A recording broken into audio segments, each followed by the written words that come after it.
तो बच्चों पहले हम समझते हैं कि लेंस क्या होते हैं। ठीक है, लेंस की हम बात करते हैं। सीधी सी बात है कि हमने अब तक जो पढ़ा था, पहले वाले वीडियो जो आपने जरूर देखे हैं, उनके अंदर हमने जानकारी ली थी किसके बारे में, दर्पण के बारे में।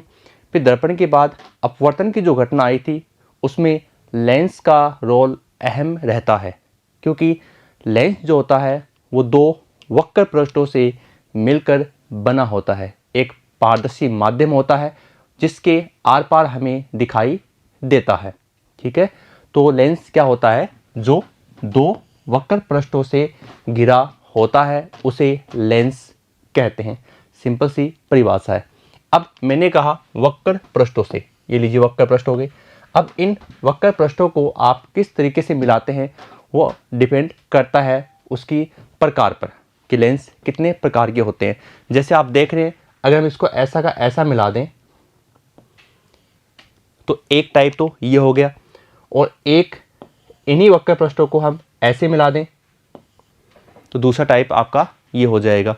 तो इस प्रकार आप कह सकते हैं कि लेंस दो प्रकार के होते हैं। पहला जो लेंस होगा आपका वो है उत्तल लेंस। उत्तल लेंस जैसे कि आप चित्र में देख रहे हैं, मध्य भाग से क्या होता है, मोटा होता है और किनारों से पतला होता है। देखिए मध्य भाग से क्या है, मोटा है और किनारों से पतला होता है। ठीक है, तो ऐसा लेंस जो किनारों पर क्या है, पतला, और मध्य भाग से क्या होता है, मोटा होता है, उसे उत्तल लेंस कहते हैं। रट्टा मारने की कोई आवश्यकता यहाँ पर नहीं है। चलो अवतल लेंस की बात करें तो अवतल लेंस वह लेंस होता है, बता भी चुका हूँ, जो मध्य भाग से होगा पतला, किनारों से होगा मोटा। कोई दिक्कत नहीं है, और ये इनमें क्या होता है, दोनों में डिफरेंस है। चलो आगे बढ़ते हैं। लेंस से अपवर्तन के नियम हमें ध्यान में होने चाहिए, क्योंकि अपवर्तन के नियमों से ही हम आगे जो लेंस मेकर सूत्र है या गोलीय पृष्ठ से अपवर्तन का डेरिवेशन है उसमें हम चित्र बनाएंगे। और उस चित्र को समझने के लिए हमें ये पता होना चाहिए कि प्रकाश की किरण लेंस से किन नियमों से क्या होती है, आगे गुजरती है और प्रतिबिंब का निर्माण करती है। तो देखो लेंस से अपवर्तन के हम यहाँ केवल 3 नियम पढ़ेंगे। पहला नियम जो ये है कि मुख्य अक्ष, ये मुख्य अक्ष है जिसके अंदर देखो दर्पण में तो ध्रुव कहते थे, लेकिन यहाँ लेंस का जो मध्य बिंदु होगा वो प्रकाश के अंदर होगा। तो प्रकाश के अंदर फोकस लेंस के इधर भी होगा और इधर भी होगा। तो लेंस का मध्य बिंदु और प्रकाश के अंदर, लेंस के मध्य बिंदु को ही हम क्या कहते हैं, प्रकाश के अंदर हो गया, फोकस बिंदु हो गए। तो ये सब जिस लाइन पर होते हैं उसे हम क्या कहते हैं, मुख्य अक्ष कहते हैं। मुख्य अक्ष के समांतर पैरेलल आने वाली जो प्रकाश की किरण है बच्चों, वो लेंस से अपवर्तन के पश्चात जिस बिंदु से गुजरती है उसे आपको पता है क्या कहते हैं, मुख्य फोकस कहते हैं। तो या तो मुख्य फोकस से गुजरती है या दूसरे लेंस के लिए गुजरती हुई प्रतीत होती है। देखिए चित्र के अंदर आप देखिए, पहले इसमें उत्तल लेंस की बात की जाए तो उत्तल लेंस में आप देख रहे हैं कि प्रकाश किरण आ रही है और फोकस पर केंद्रित हो रही है। जो कार्य अवतल दर्पण कर रहा था प्रकाश किरणों को केंद्रित करने के लिए, वही कार्य यहाँ नाम बदल गया, उत्तल लेंस कर रहा है। ठीक है, और यहाँ देखिए आप, यहाँ मुख्य अक्ष के समांतर आने वाली प्रकाश की किरण फोकस से गुजरती हुई प्रतीत होती है। तो जो कार्य उत्तल दर्पण कर रहा था वो कार्य यहाँ कौन कर रहा है, अवतल लेंस कर रहा है। दूसरा नियम, इसी के अंदर हम किरण की दिशा बदल देंगे और हमारा नियम बन जाएगा कि अगर प्रकाश की किरण या तो फोकस से वास्तव में आ रही है या आती हुई प्रतीत हो रही है तो प्रकाश की किरण अपवर्तन के पश्चात क्या होगा, मुख्य अक्ष के समांतर हो जाती है। ठीक है, मुख्य अक्ष के समांतर हो जाती है। ये देखिए आप पहले उत्तल की बात कर लें तो उत्तल के लिए देखिए, मुख्य फोकस से आ रही है, अपवर्तन हुआ, अपवर्तन के बाद चली गई सीधी, यानी मुख्य अक्ष के क्या हो गई, समांतर हो गई। यहाँ देखिए आप, मुख्य फोकस से आती हुई प्रतीत होने वाली प्रकाश की किरण लेंस से अपवर्तन के पश्चात मुख्य अक्ष के समांतर हो जाती है। ठीक है, तृतीय नियम की बात करते हैं। तृतीय नियम बच्चों सिंपल सा है। तैरते नियम में आपको बताना है कि जो इनका मध्य बिंदु है, अर्थात जो प्रकाश केंद्र है, तो प्रकाश केंद्र के मध्य से गुजरने वाली, यानी प्रकाश केंद्र से ही गुजरने वाली प्रकाश की किरण बिना किसी विचलन की सीधी गुजर जाती है। जिस प्रकार दर्पण में वक्रता केंद्र से आने वाली प्रकाश की किरण अपने पथ की पुनरावृत्ति करती है, उसमें तो पथ की पुनरावृत्ति होती है क्योंकि वो परावर्तन था। यहाँ ये क्या है, ये अपवर्तन है, तो एक माध्यम से दूसरे माध्यम में सीधी एंटर हो जाती है बिना किसी विचलन के। तो ये तीसरा नियम है जो हमारे सबसे ज़्यादा काम में आने भी वाला है। देखिए अब हमारा डेरिवेशन स्टार्ट हो गया है, तो बच्चों अब बिल्कुल आप आराम से बैठ जाइए और वीडियो को बिल्कुल बारीकी से आपको देखना है, क्योंकि अगर एक भी लाइन समझ में नहीं आई तो आगे वाले स्टेप आपके समझ में नहीं आएंगे। ठीक है, तो आप इसको आसानी से समझे, बोर्ड एग्जाम में ये बड़े नंबर के रूप में ये क्वेश्चन आता है। चलो आपको आराम से बताते हैं। देखिए सबसे पहले हमने चित्र लिया है, ठीक है, चित्र हमने लिया है इस चित्र के अंदर गोलीय पृष्ठ पर अपवर्तन को दर्शाया गया है। ठीक है, गोलीय पृष्ठ यानी गोलीय पृष्ठ, ये लीजिए गोलीय पृष्ठ, ये एक गोलीय पृष्ठ है। अब इस गोलीय पृष्ठ पर क्या करना है, अपवर्तन दिखाना है, मतलब इसका मतलब एक माध्यम इधर हो जाएगा और एक माध्यम इधर हो जाएगा। ओके ठीक है, फिर हम बात करते हैं, ये इसकी क्या हो गई, मुख्य अक्ष हो गई। ठीक है, अब इस मुख्य अक्ष के ऊपर अब आप देखिए चित्र में आइए, चित्र में हम इसमें मुख्य अक्ष में हम एक लेंगे बिंदु बिंब। क्या लेंगे, बिंदु बिंब लेंगे, और बिंदु बिंब क्या है, यहाँ पर ओ है, दिख रहा है आपको। ओके चलो, अब इस बिंदु बिंब ओ से प्रकाश की किरण निकलती है। एक किरण तो निकल रही है, ये देखिए आप, सीधी प्रकाश केंद्र से, तो ये सीधी जाएगी। दूसरी हमने आपतित करवाई इस पृष्ठ पर, और हमें पता है वो अपवर्तित होगी। चलो मान लो कहीं भी जाकर अपवर्तित हो रही है, ठीक है, मान लो ये यहाँ जाकर अपवर्तित हो गई, तो जो ऑब्जेक्ट ओ यहाँ था, ठीक है ना, बिंदु बिंब है ओ, उसकी इमेज बन गई क्या, आई, क्योंकि दोनों किरणें जब एक दूसरे को प्रतिच्छेद करेंगी तो क्या बनेगा बच्चों, वहां पर जाकर उसका प्रतिबिंब बनेगा। ठीक है, चलो ये हमारा हो गया अभिलंब, कोई दिक्कत नहीं है, अभिलंब हमने यहाँ इसको लिख दिया सी, वक्रता केंद्र के अकॉर्डिंग। चलो तो ये यहाँ से यहाँ तक क्या हो जाएगी बच्चों, वक्रता त्रिज्या हो जाएगी। ओके, अब मैं आपसे पूछता हूँ, बिंब की जो पृष्ठ आपको दिया गया उस पृष्ठ से दूरी क्या होती है, हम बार बार पढ़ चुके हैं, पहले वाले वीडियो भी हमने जो देखे हैं उसमें भी आपको पता है, यू, बिंब की जो सामने पृष्ठ है उस पृष्ठ से दूरी, कि पृष्ठ से आपको काउंटिंग करनी है यू, और प्रतिबिंब की दूरी क्या होगी, वी होगी। तो बताओ यू कौन सी होगी, यू होगी इस मध्य बिंदु से, मान लीजिए चाहे इसको एम मान लीजिए आप, इस एम से हम यहाँ आ जाएंगे, एम से ओ, तो एम से ओ क्या है बच्चों, यू है। चित्र समझ में आ जाएगा, आगे मैथमेटिक मैं आपको आसानी से समझा दूंगा, कोई दिक्कत नहीं आएगी। ठीक है, क्या हो गया, बिंब, प्रतिबिंब कहाँ है, ये लीजिए प्रतिबिंब, आपका इमेज कहाँ जा रहा है, ये रहा हमारा इमेज आई, तो यहाँ बन गया यू, ये बन गया वी, कोई दिक्कत नहीं है। और एन एम, एम ये मध्य बिंदु है यहाँ पर, ठीक है, ये क्या है, पृष्ठ है, आई क्या है, आपतन कोण है, आर क्या है, अपवर्तन कोण है, और एन वन क्या है, एन वन पहले माध्यम का अपवर्तनांक है, एन टू क्या है, एन टू दूसरे माध्यम का अपवर्तनांक है, कोई दिक्कत नहीं है। चलो आगे बढ़े, देखते हैं इसको। अब इसमें आपके कोई समस्या नहीं है, लेकिन अब देखो हम इसमें एक काम करेंगे, आगे हमारे पास चित्र है भी, और उसी चित्र के अंदर हम बात कर लेते हैं। चलो 10 NOM, ठीक है, चित्र हमें वही लेते हैं अपन, तो देखो उस चित्र में NOM दिख गया। फिर अब आप कहेंगे सर ये NOM कैसे हुआ, तो NOM इसलिए हुआ, ये जो आपका NM है इसको आपको लेना है लंबवत। आप देख रहे हैं डॉट डॉट किया हुआ बीच में, ये देखिए डॉट डॉट दिख रहा है आपको, डॉट डॉट डॉट किया हुआ ना, तो ये जैसे इसको डॉट डॉट करेंगे तो हमारा यहाँ पर एक चित्र बन जाएगा इस तरीके से, ये हो जाएगा N, ये हो जाएगा M, ये हो जाएगा O। ठीक है बच्चों, तो NMO, ठीक है। अब समकोण त्रिभुज हो गया, समकोण त्रिभुज में लाल बट्टा कक्का के सूत्र की सहायता से हमें पता है भाई, लाल बट्टा कक्का का जो सूत्र होता है उसमें आप जानते हैं L/A, को हम क्या कहते हैं, टेन थीटा। तो देखो लंब एन एम, आधार ओ एम, किसके लिए, इस कोण के लिए, एन ओ एम, इसको हम मान लेते हैं अल्फा। अल्फा क्यों माने, थोड़ी गणित कम हो जाएगी, ठीक है, पहला समझ गए ना।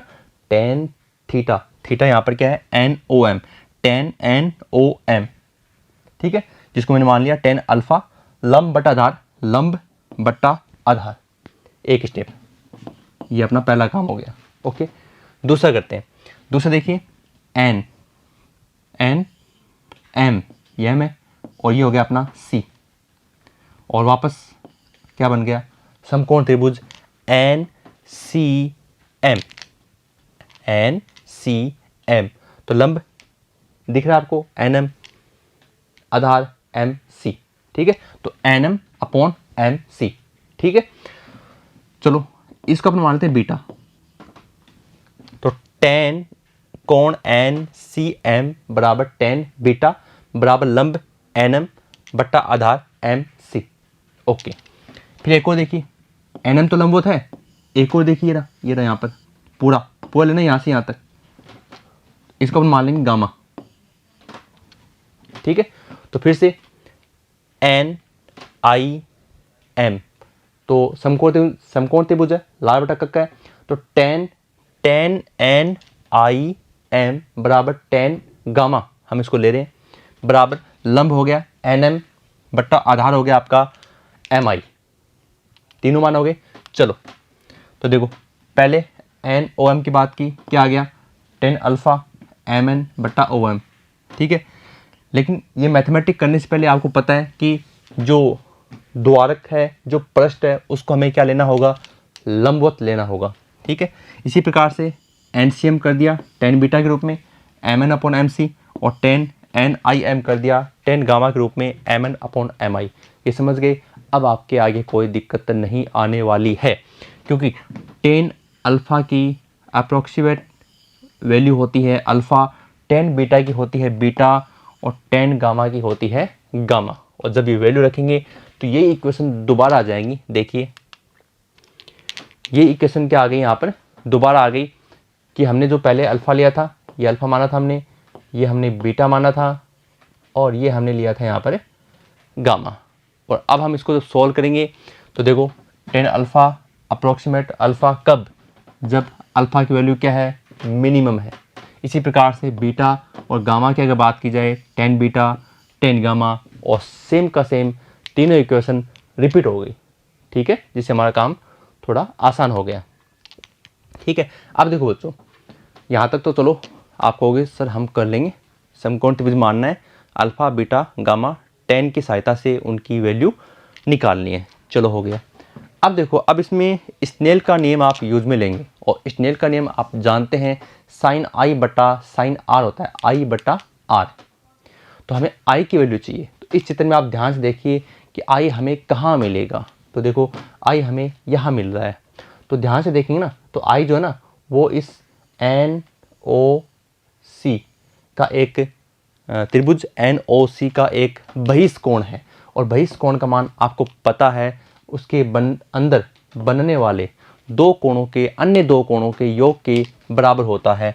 तो त्रिभुज एनओसी के लिए आई क्या है, एक बहिष्कोण है, और इसके अंदर जो दो अन्य कोण बन रहे हैं, जैसे आपको बताया था कि इसको माना था अल्फ़ा, इसको बीटा माना था, और इसको क्या माना था, गामा, ठीक है। तो अंदर दो कोण हैं अल्फ़ा और बीटा, मतलब ये होगा कि अल्फ़ा प्लस बीटा को अगर जोड़ा जाए तो बहिष्कोण आई की वैल्यू आ जाएगी।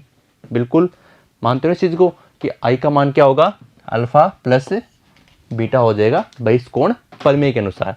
इसी प्रकार अगर हम बात करें कि भाई चलो साइन आई का आई तो आ गया, लेकिन साइन आर का आर कहाँ है, तो देखो बच्चों आर ये छुपा हुआ है यहाँ पर। तो आर जो है ना, आर खुद एक त्रिभुज के अंदर घुसा हुआ है, दिख रहा है आपको, एन सी आई, इसके अंदर ये आर है और ये गामा है, या ये गामा है, ठीक है, आर प्लस गामा।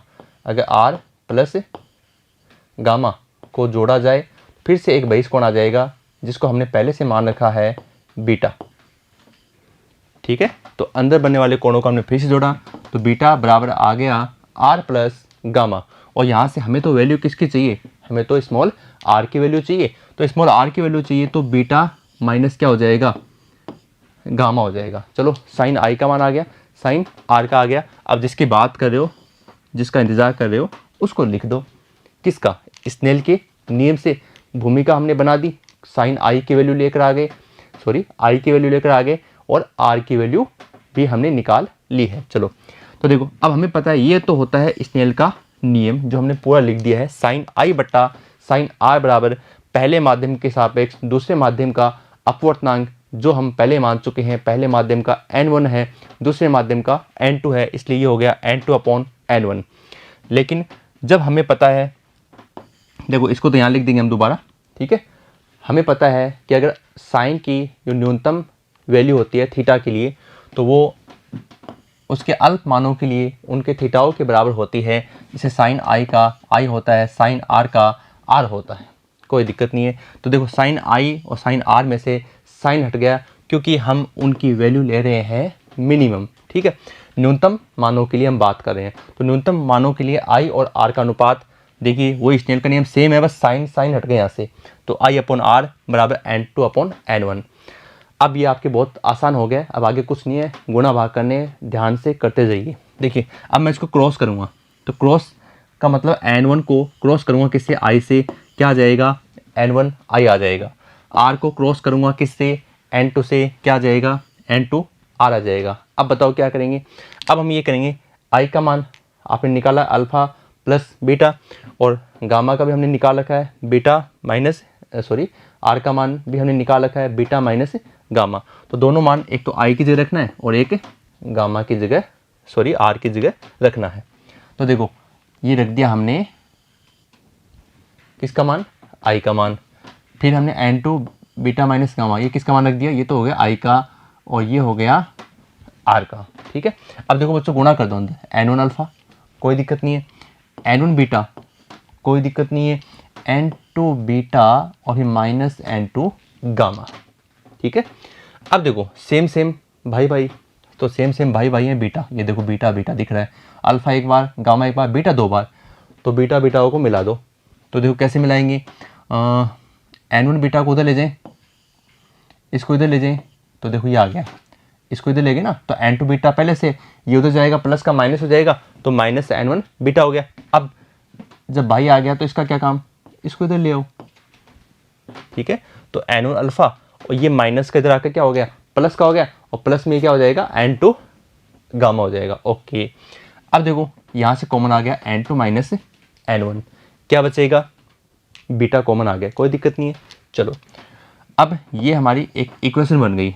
तो बच्चों अब आप समझ रहे होंगे मैंने अल्फ़ा बीटा गामा क्यों माना था, ताकि गुणा भाग कम हो जाए। अदरवाइज हमें ये mn/OM mn/Mi mn/MC ये हम बार बार लिखते रहते और हमारी इक्वेशन डबल होती रहती, या हमारी कॉपी पेज भी कम हो गए और हमें समझ में भी आराम से आ गया। अब बच्चों वो मान वापस ले आओ, अल्फ़ा के गामा के जो हमने स्टार्टिंग में काम में लिए थे, और ये हो गया बीटा का। तो अब इसमें देखो mn की mn से नमस्ते हो जाएगी mn यहाँ से उड़ जाएगा, बच गया क्या, देखो इसमें बच गया n1/OM प्लस n2/Mi और n2 माइनस n1/MC। अब हमारा काम हो चुका है, बस अब हमें चित्र में ये पहचाना है कि OM क्या है। O तो आपका ऑब्जेक्ट था, M क्या था, उस पृष्ठ का बीच का बिंदु जिसे हम क्या कहते हैं, U कहते हैं। ये इस तरफ था, बाईं ओर था, और प्रकाश इधर जाता है, बाएं से दाईं ओर जाता है प्रकाश, और ये बाईं ओर था। तो U का मान तो 99% मैंने कहा है आपको क्या होता है, नेगेटिव होता है। तो U की वैल्यू तो हो जाएगी नेगेटिव। MI, I मतलब इमेज और M मतलब उसका मिडल पॉइंट हो गया। तो आगे प्रतिबिंब आगे बढ़ रहा है, तो ये दूरी कौन सी होगी, ये V होगी, प्रतिबिंब की दूरी, जो कैसी होगी, पॉजिटिव, क्योंकि प्रकाश भी उधर जा रहा है और इमेज भी उधर ही बन रही है, ठीक है। और ये आपकी हो जाएगी वक्रता त्रिज्या R, मान रख दो। देखो ये मान रख देंगे इसके अंदर मान रखते ही ये बन जाएगा OM minus U MI plus V, और ये वक्रता त्रिज्या आपकी हो गई R। तीनों मान आपने रख दिए, तो n1/-U प्लस n2/V बराबर n2 माइनस n1/R। आपका आंसर इसमें आ चुका है।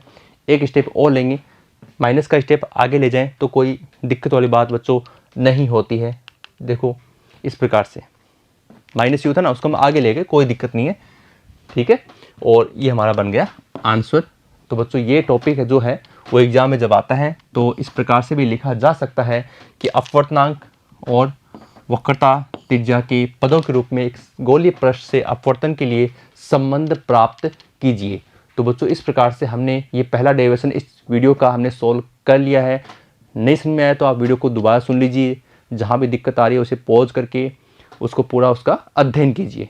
तो बच्चों अब हम इसमें दूसरा टॉपिक लेकर आ रहे हैं जो एग्जाम में इससे भी ज़्यादा मोस्ट है, और उसका नाम है लेंस मेकर सूत्र। कुछ बुक्स में लिखा हुआ है लेंस निर्माता सूत्र, ठीक है, लेकिन उसी का एक और नाम भी होता है पतले लेंस से अपवर्तन। अब आप कहेंगे सर लेंस पतला कैसे होता है? देखो ये हमने मिला दिया। अब अगर बीच की दूरी आप दिख रहे हैं, जहाँ से मोटा दिख रहा है, अगर उसकी दूरी और कम कर दी जाए तो देखो अब बीच का डिस्टेंस बिल्कुल कम हो जाएगा ऐसे।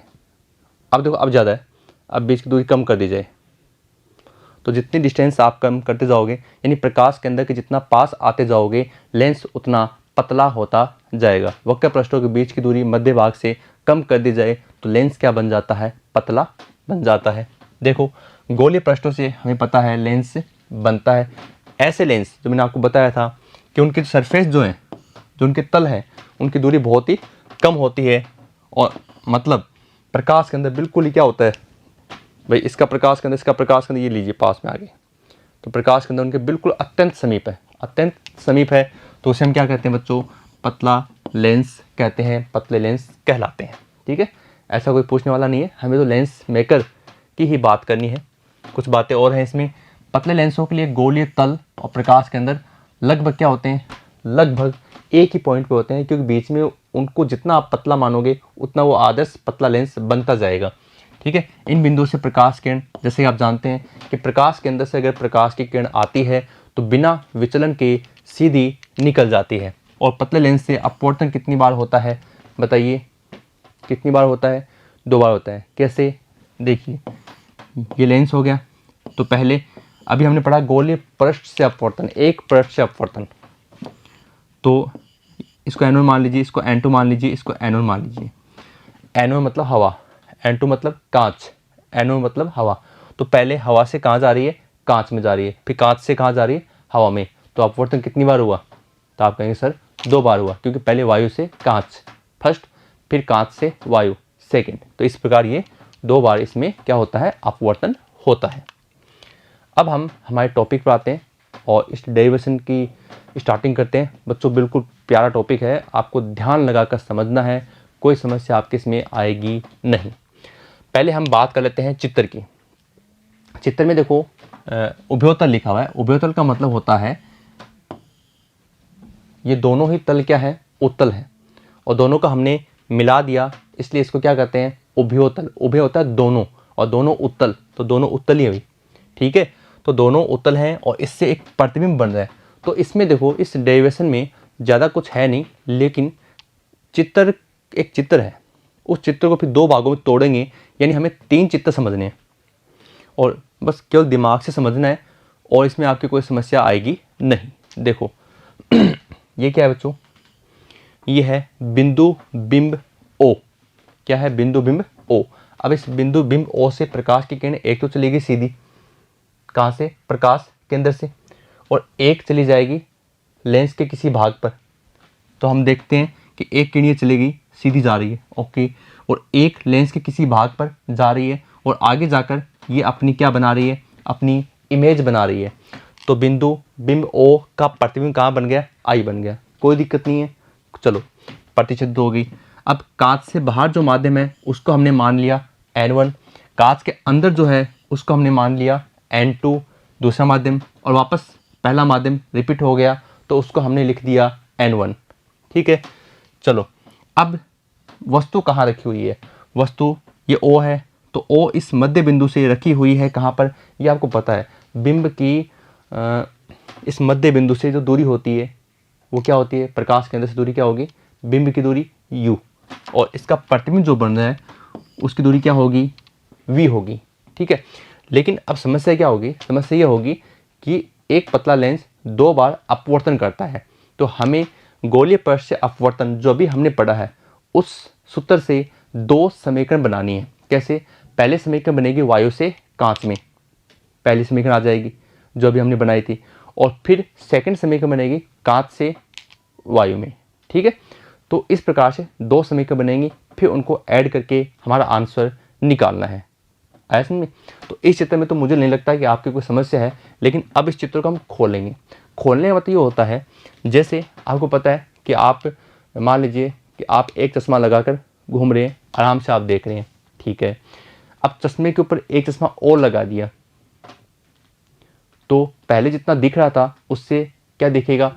कम दिखेगा। इसका मतलब अगर एक लेंस की बात की जाए, एक लेंस से तो जो आगे जो प्रतिबिंब बन रहा है उसकी दूरी ज़्यादा होती है तुलना में 2 लेंसों से, ठीक है।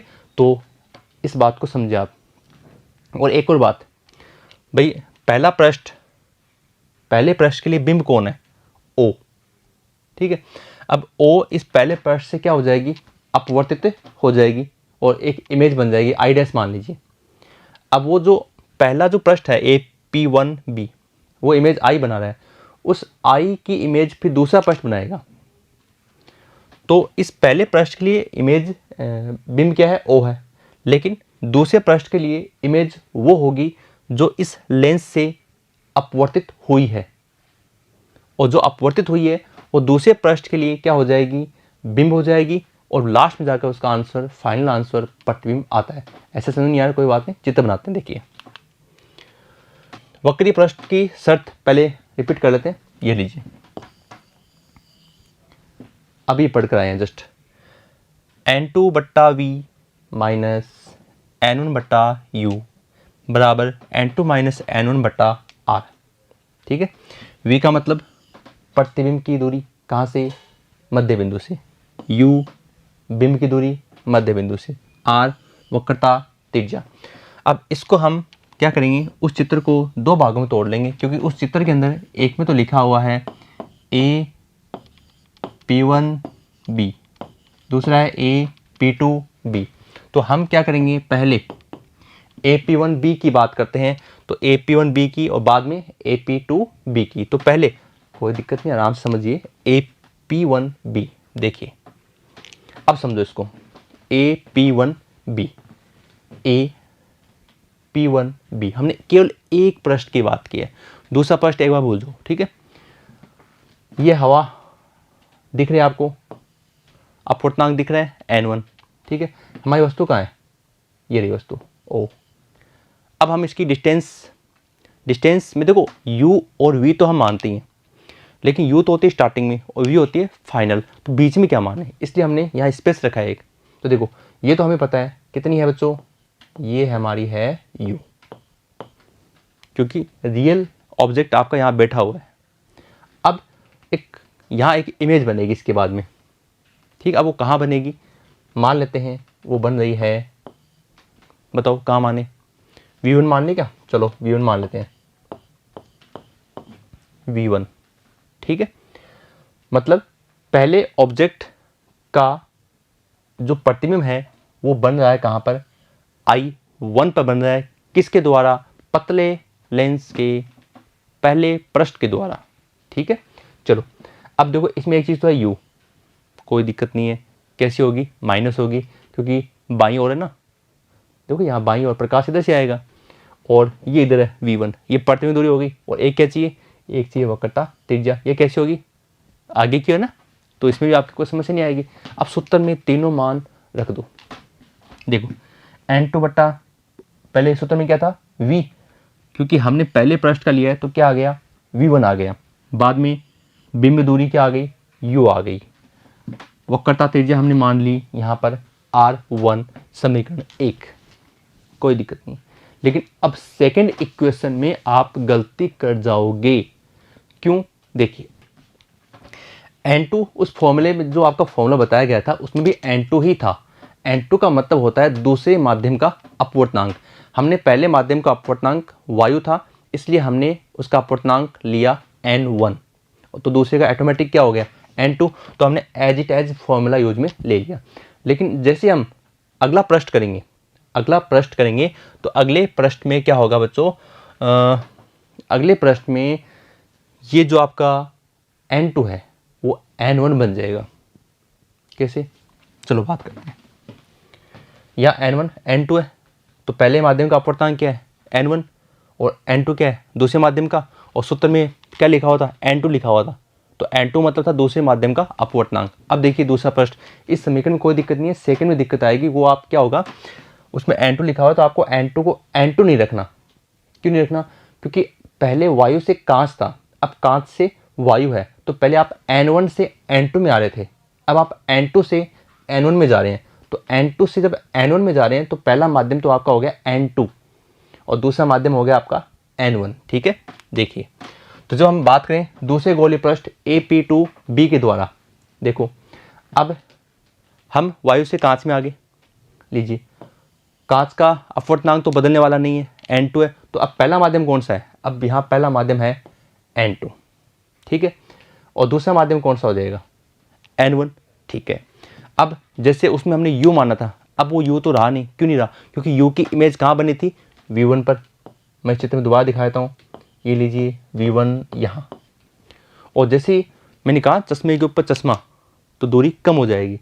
लेंस का दूसरे पृष्ठ से जैसे अपवर्तन होगा तो जो पहले I1 पर बन रहा था वो आभासी अब कहाँ जाएगा, अब वो I पर आ जाएगा, डिस्टेंस कम हो जाएगी और फाइनल जो हमें चाहिए वो V हमें प्राप्त हो जाएगी।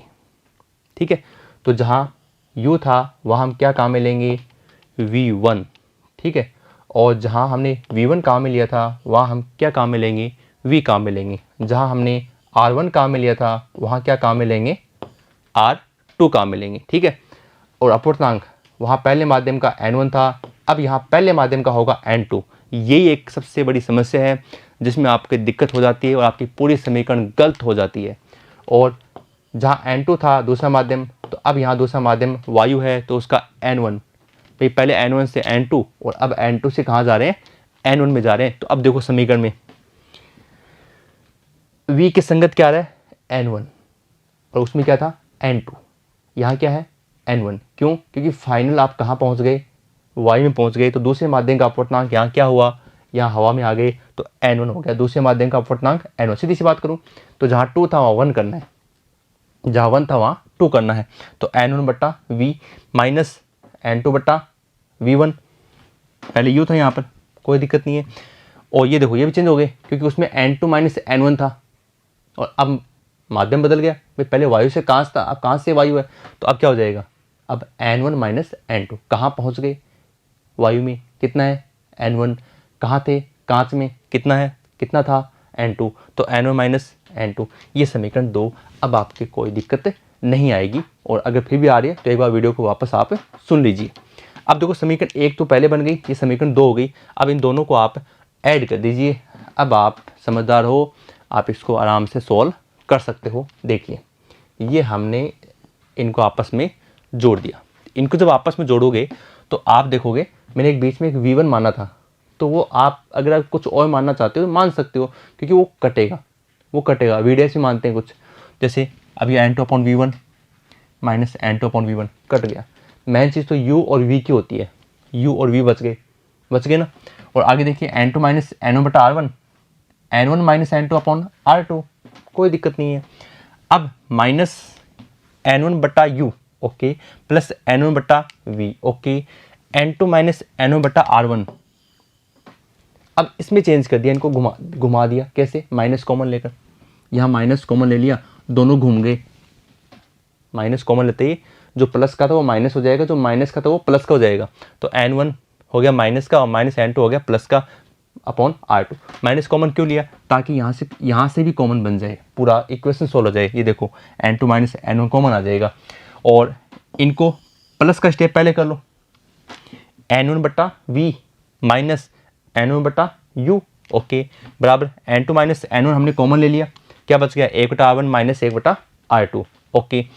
अब देखो इसमें से देखो क्या कॉमन आ रहा है, इसमें से N1 कॉमन आ रहा है, 1/V minus 1/U equal N2 minus N1 कोष्टक 1/R1 minus 1/R2, कोई दिक्कत नहीं है।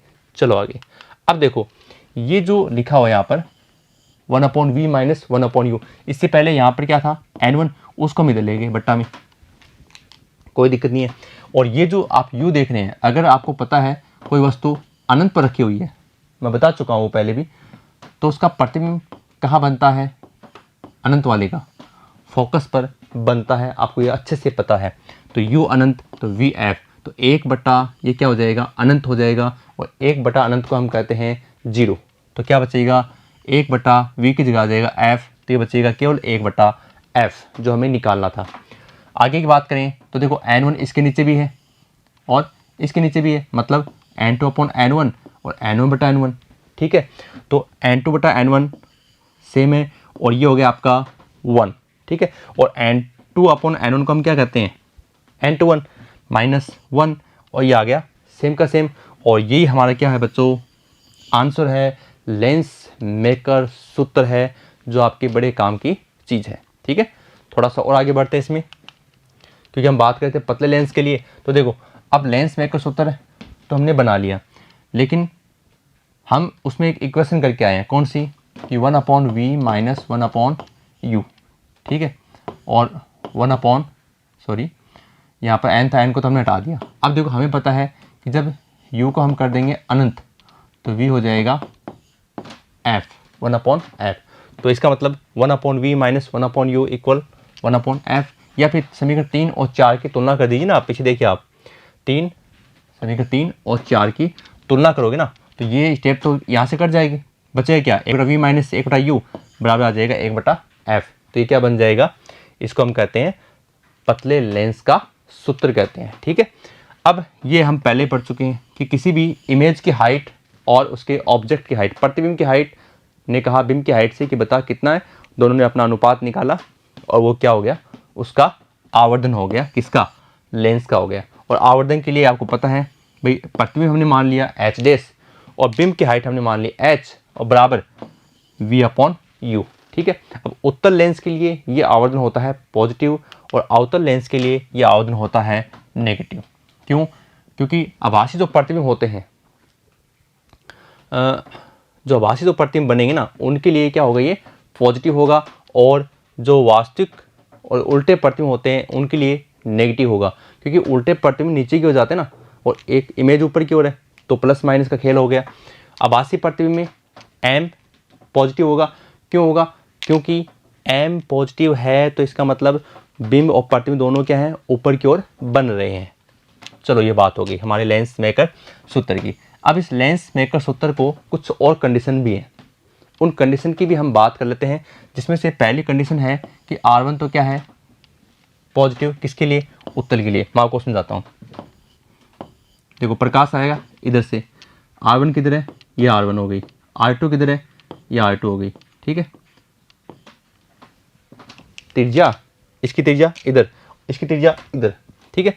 अब प्रकाश की दिशा में कौन सी है, R1 है, तो कैसी होगी, पॉजिटिव। R2 इधर है, कैसी होगी, नेगेटिव होगी, ठीक है। चलो अब 1/f equal n21 minus 1/r1 फिर माइनस 1/r2। 1/r2 कैसी है, देखो ये त्रिज्या R2 इधर होगी, प्रकाश इधर है, नेगेटिव होगी, ठीक है। इसको सोल्व कर दो, ये हो गया पॉजिटिव। तो 1/f equal n21 minus 1/r1 plus 1/ क्या है r2। तो देखो अब अवतल लेंस की बात करें। अब अवतल लेंस के लिए देखो, ये लीजिए, R1 तो आएगी इधर, R2 आएगी इधर, प्रकाश आएगा बाईं ओर से। तो देखो R1 कैसा होगा, नेगेटिव, R2 कैसा होगा, positive. R1 negative, R2 positive, ठीक है।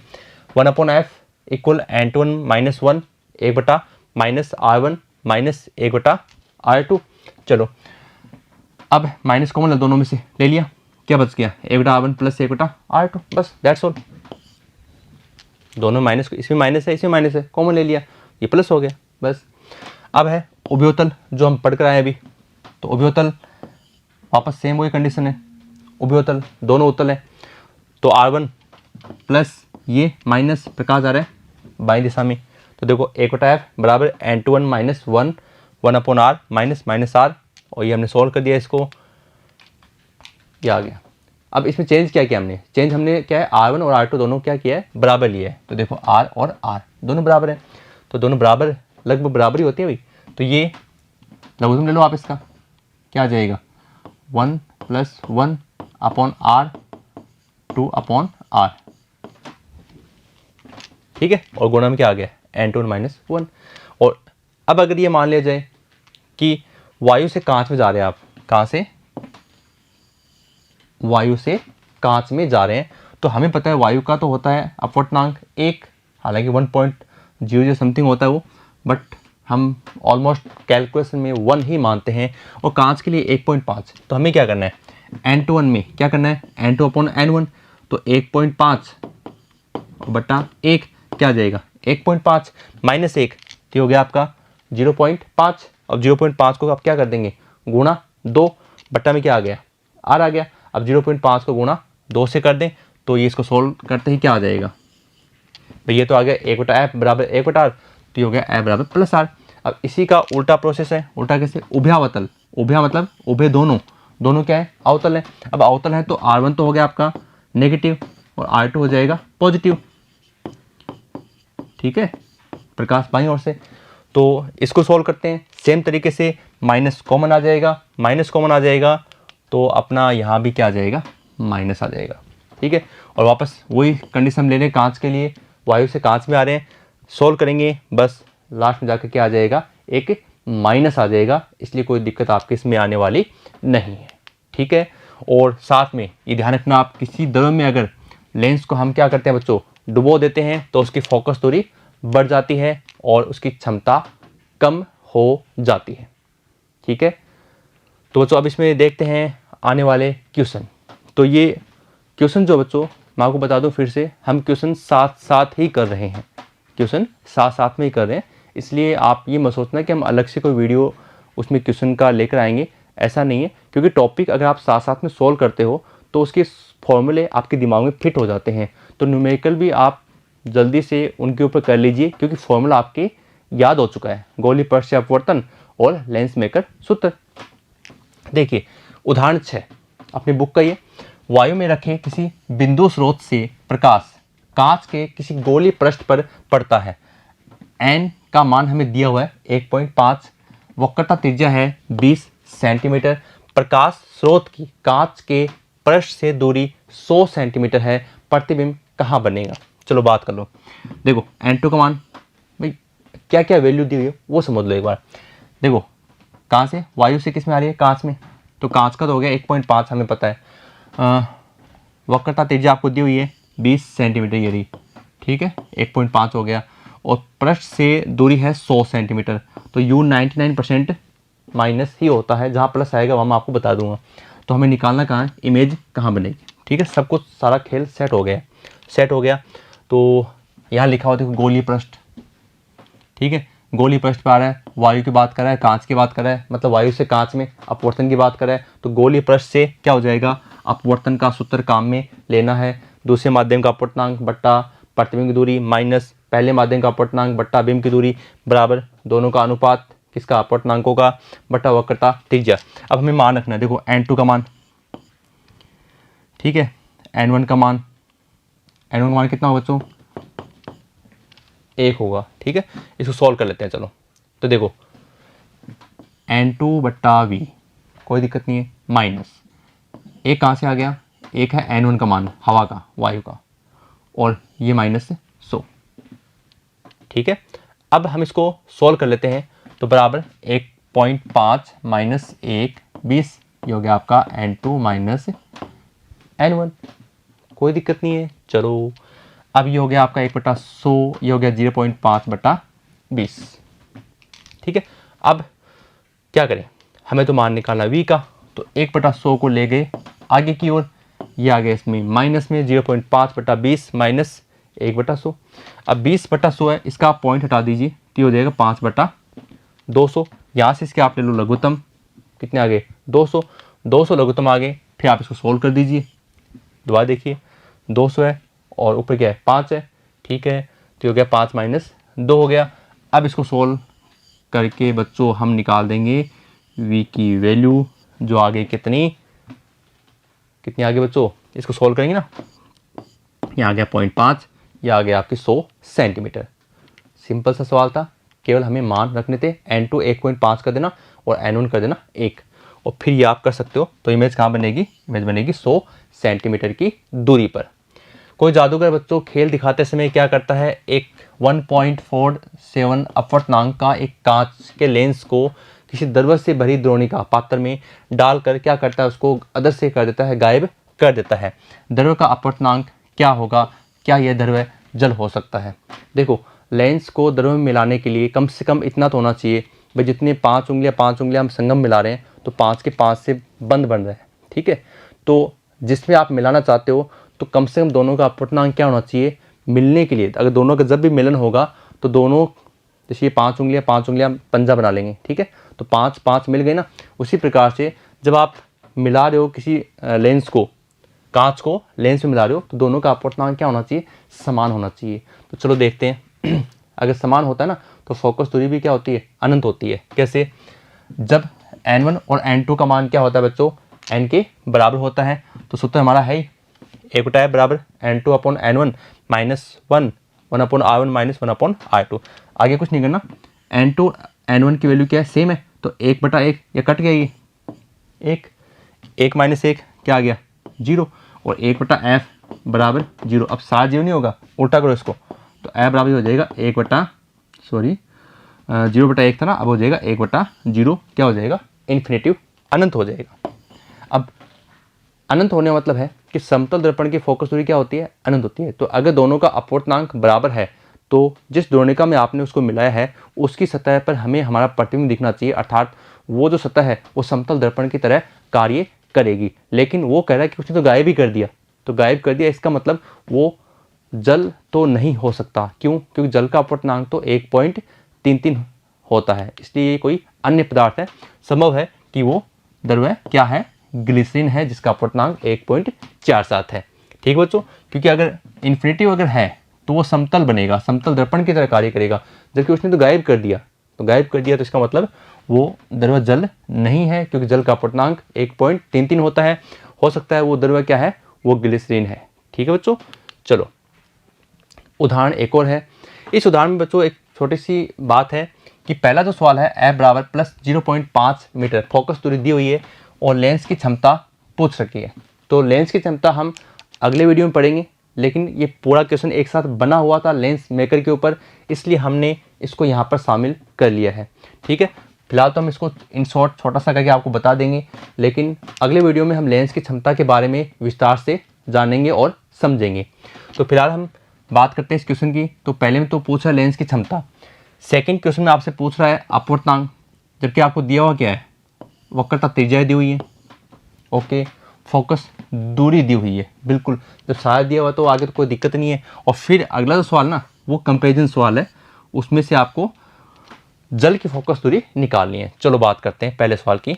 देखो बच्चों, P बराबर होता है 1/f, ठीक है। P होती है लेंस की क्षमता, लेंस की शक्ति, और F होती है फोकस दूरी। और यहाँ जैसे हम लेंस की शक्ति निकालते हैं, हम नेक्स्ट वीडियो में आपको बताएंगे, तो ये मीटर में होनी चाहिए और मीटर में ही आपको दी हुई है। तो जैसे हम इसको सॉल्व करेंगे तो ये हो गया 10/5, यहाँ आ गया +2d। d होता है डायोप्टर, जो लेंस की क्षमता का मात्रक होता है।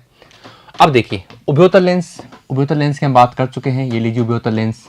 उभयोत्तल लेंस के लिए हमें इसमें देखो F पॉजिटिव, उत्तल लेंस R1 एक आगे की ओर, एक पीछे, उभयोत्तल R1 R2। तो जो प्रकाश की दिशा में जाएगा, प्रकाश बाईं ओर से जाएगा इधर, तो जो प्लस होगा वो R1 होगा, R2 यहाँ पर माइनस होगा, कोई दिक्कत नहीं है। सूत्र के अंदर मान रख दीजिए। देखो N2/N1 वायु से कांच, तो हवा का तो वैसे एक होता है, तो N लिख दीजिए, कोई दिक्कत नहीं है। 1/f बराबर N-1। आपके से N21 था, N2/N1, N2 N मान लिया बटा N1 हवा का 1/R1 माइनस 1/R2 मान रख दीजिए और सॉल्व कर दीजिए, आपका आंसर आ जाएगा। देखिए 1/12, कोई दिक्कत नहीं है। N-1 +10 -15, सोल्व कर दिया इसको, ये हो गया ठीक है, प्लस लेकर हमने इसका कर दिया बटा में कर 10 गुणा 15, ओके। और इसको सोल्व करके n-1 की हमें यहाँ से वैल्यू निकालनी है। ये हो गया 25 और 150 1/6 और ये हो गया 2, ठीक है। अब क्रॉस कर देंगे इनको, क्रॉस करते देखो ये हो गया n-1 n-1, ये मैंने आपको बताया कट जाएगा, क्या हो गया 1/2। क्रॉस ऐसे होगा कि ये -1 है, ये इधर आ जाएगा तो 1/2 + 1, और ये आप जानते हैं 3/2, और या आप कह सकते हैं 1.5। और वैसे भी कोई दिक्कत नहीं होनी चाहिए क्योंकि कांच का अपवर्तनांक 3/2 यानी 1.5 होता है। हमारा उत्तर सही है।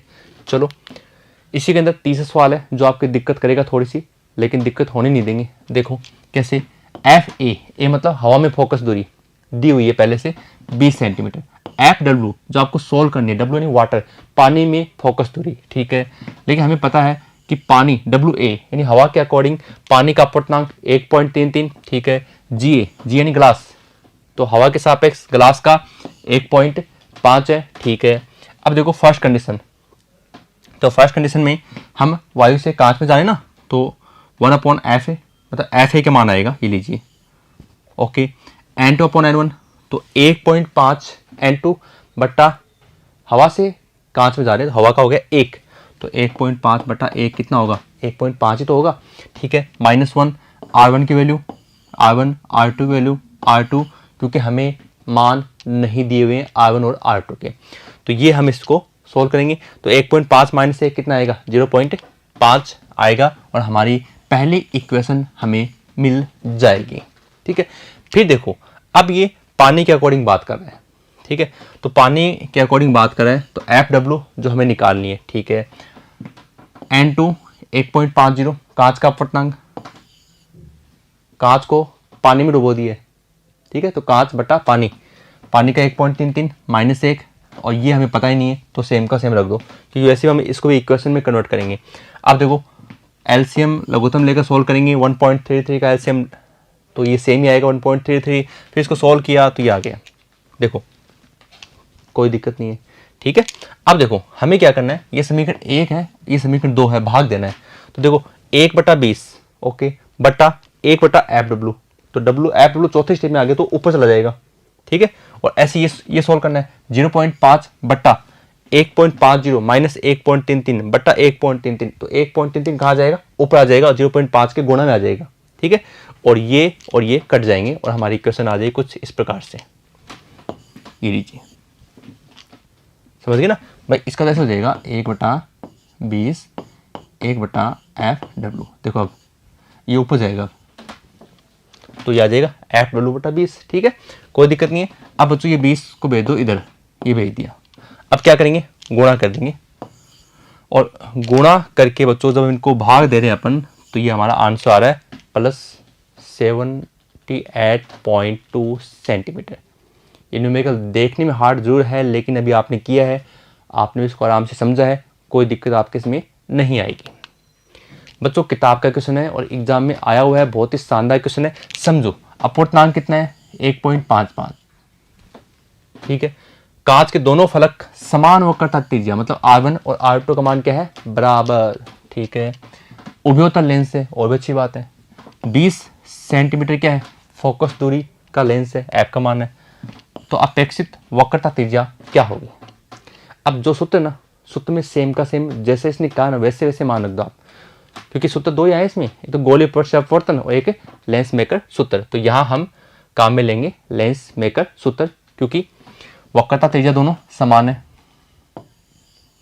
अब ये देखो प्लस माइनस का खेल, उभयोतल एक इधर जाएगी एक इधर जाएगी, त्रिज्या एक इधर है एक इधर है, तो पहले वाली प्लस दूसरी वाली माइनस, पहले वाली प्लस और दूसरी वाली माइनस, ठीक है। क्योंकि प्रकाश की दिशा ये होगी, जो प्रकाश की दिशा में होगी वो पॉजिटिव, प्रकाश से अपोजिट होगी नेगेटिव, ठीक है। F का मान हमें दिया हुआ है 20 और N का मान दिया हुआ है 1.55, तो 1/F यानी 1/20 बराबर 1.55 माइनस 1, और ये आप रख दो सेम। चलो 1/F बराबर N-1, 1 + 1 बटा R, और इसको सोल्व कर दिया, क्योंकि 1/R1 माइनस 1 बटा माइनस आई प्लस हो गया, सोल्व कर दो इसको एलसीएम लेकर, तो 1 + 1 हो जाएगा, तो 2 बटा आर आ जाएगा। ठीक है, 2 बटा आर आ गया। अब क्रॉस कर दिया, इनको क्रॉस कर दिया ना, तो आर यहाँ आ गया, एफ यहाँ आ गया। ठीक है, एन का मान रख दिया 1.55 माइनस 1 क्या बचेगा 0.55 गुणा 2 गुणा 20। इसको सोल्व कर दीजिए, हमारा आंसर आ जाएगा +22 सेंटीमीटर। तो बच्चों वीडियो अगर आपको लग रहा है लंबा है तो ये लंबा नहीं है, क्योंकि हमने इसमें 2 तो डेरिवेशन किए और जितने इन डेरिवेशन के ऊपर जो न्यूमेरिकल हैं वो हमने साथ साथ सोल्व कर दिए। तो आपकी जो प्रॉब्लम थी, जो समस्या थी, वो हमने सोल्व कर दी है। ठीक है बच्चों, तो इस वीडियो को आप एग्जाम की दृष्टि से ये बहुत ज़्यादा महत्वपूर्ण है, तो इसको एक बार फिर से देख लेना और दोनों डेरिवेशन समझ लेना, क्योंकि इससे आपके बोर्ड में ज़्यादा नंबर आने की संभावना रहती है। तो बच्चों अब हम इसमें जो अगला वीडियो जोड़ेंगे वो होगा लेंस सूत्र, जो न्यूमेरिकल में हमारे बार बार काम में आता है। तो बच्चों मिलते हैं नेक्स्ट वीडियो में, धन्यवाद।